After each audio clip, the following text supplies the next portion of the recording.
aujourd'hui, il s'agit de dire quelques mots d'une décision de la Cour de cassation de la première chambre civile du 26 mars 2025, qui est un arrêt intéressant en ce qu'il se prononce pour la deuxième fois seulement depuis ces dernières années sur une hypothèse particulière qui est celle de la vente de titres négociables d'une SAS pendant une procédure de divorce avec un risque de recel. Alors là où cette décision est intéressante, c'est que l'époux qui avait décidé de vendre, qui était un expert comptable, a trouvé utile de le faire au milieu de sa procédure de divorce, alors que la société pour laquelle il travaillait se restructurait, et avec l'idée qu'il fallait créer une nouvelle structure pour facturer l'ancienne. Là où la question se pose en droit des régimes matrimoniaux, c'est à propos de ses pouvoirs et de savoir si cet expert comptable, avec ses titres de SAS, pouvait céder ses titres sans demander l'accord de sa femme, sachant qu'il sortait d'une procédure de divorce donc qui n'était pas tout à fait finie, qui avait duré plusieurs années et qui était assez contentieuse. Alors on ne connaît pas évidemment tous les détails de l'histoire, mais ce que l'on sait, c'est que la Cour d'appel, elle, a considéré qu'il n'y avait pas de recel, mais a trouvé qu'il aurait fallu que la vente des titres puisse se faire dans des conditions différentes de ce qui avait été ordonné, et la Cour a considéré, Cour d'appel, que le rattrapage se ferait au moment du partage en valeur. Là où la décision d'appel, critiquée par l'épouse, a été censurée devant la Cour de cassation, c'est en raison de l'erreur de qualification des parts sociales qui a été effectuée par la Cour d'appel, celle-ci ayant considéré que des parts de SAS étaient des parts non négociables et qui donc supposaient d'avoir l'accord de son épouse pour être cédées. C'est évidemment inexact et c'est la raison pour laquelle la Cour de cassation corrige en disant que des parts de SAS n'ont pas besoin pendant le fonctionnement de la communauté de l'accord de l'épouse, mais qu'en revanche, une fois l'indivision post-communautaire commencée, et donc après les mesures provisoires du divorce, il était nécessaire d'avoir l'accord de madame. Alors cette décision est intéressante puisqu'elle rappelle cette règle qui est tout à fait vraie, des titres sociaux négociables pendant la communauté ne sont pas soumis à cogestion, chacun des époux peut les céder librement, contrairement à des titres sociaux non négociables, tels des parts de SCI, de SARL, qui eux supposeraient d'être soumis à cogestion. En revanche, pendant l'indivision post-communautaire, donc après la date des effets, après le début de la procédure de divorce, les règles s'inversent et les parts qui étaient anciennement librement négociables, sans cogestion, deviennent soumises à cogestion, alors que les parts qui, elles, étaient soumises à cogestion du temps de la communauté, sont librement cessibles. Tout l'intérêt de l'arrêt est de rappeler cette première règle, ce qui est une chose assez intéressante en soi, mais surtout, l'arrêt en tire une conséquence en termes de recel qu'il convient de souligner.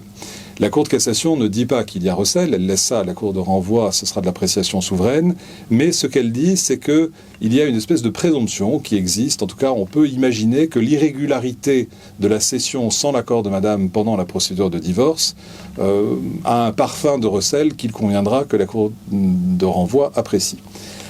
Cet arrêt, néanmoins, pose une difficulté qui est qu'il est intégralement construit sur la remontée des effets du divorce, l'article 262-1 du Code civil,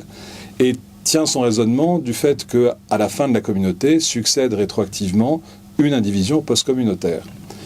Tout le problème, me semble-t-il, de cette décision est que la Cour a oublié que derrière l'article 262-1, il y a un autre texte, beaucoup plus méconnu, mais bien réel, qui est l'article 262-2,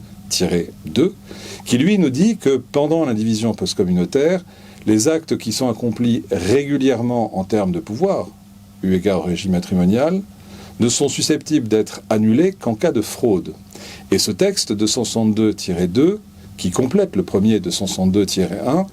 indique bien que les pouvoirs pendant l'instance en divorce, de l'assignation jusqu'à la décision de divorce définitive, sont des pouvoirs qui sont ceux du régime matrimonial et qu'en cas d'irrégularité, qui peut être un acte de gestion anormal sur les biens communs ou qui peut être un cas de fraude caractérisé, la sanction n'est pas l'inopposabilité, comme on l'a dans le droit commun, mais la sanction est bel et bien la nullité.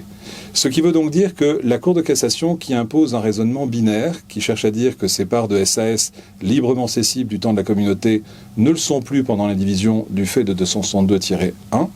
a oublié que si l'on applique l'article 262-2, pendant l'instance en divorce, et uniquement pendant l'instance en divorce, cet expert comptable avait les mêmes pouvoirs que du temps de la communauté, et donc pour des parts de SAS, il était libre de les céder comme il le voulait. Ce ne serait évidemment pas vrai s'il avait fait la cession après le prononcé définitif du divorce, mais pendant la procédure, on se demande pourquoi l'article 262-2 du Code civil n'a pas été appliqué par la Cour de cassation. Alors ce sera évidemment à la Cour de renvoi de décider s'il y a un cas de recel ou non, mais ce qui sera intéressant de suivre dans cette instance de renvoi, c'est le fait de savoir si le fait que la cession s'est faite sans l'accord de madame est toujours considéré, ou en tout cas soupçonné comme étant une espèce de présomption de recel, ce qui est d'autant plus étonnant que le recel d'habitude est de droit strict et qu'on ne peut pas le présumer. C'est-à-dire, est-ce que la Cour de renvoi aura un raisonnement qui sera plutôt fondé sur 262-1, ou est-ce que la Cour de renvoi se fondera plutôt sur 262-2 en disant qu'il avait des pouvoirs qui étaient réguliers en termes de fonctionnement de son régime matrimonial pendant l'instance en divorce, et que de ce fait, le fait qu'il n'ait pas demandé l'accord de son épouse ne peut pas lui être reproché. Cela est d'autant plus vrai que ce mari avait partagé le prix de vente des actions. Rien ne nous dit qu'il les avait vendues au bon prix, ça c'est tout à fait vrai, mais cela signifie que si madame n'est pas d'accord avec le prix de vente, ce sera à elle de démontrer qu'il y a une fraude, exactement comme 262-2 l'impose. Un dernier mot pour dire que si l'on applique la théorie de la Cour de cassation à la lettre, qui veut dire que ces parts de SAS cédées pendant la division postcommunautaire, pendant la procédure de divorce,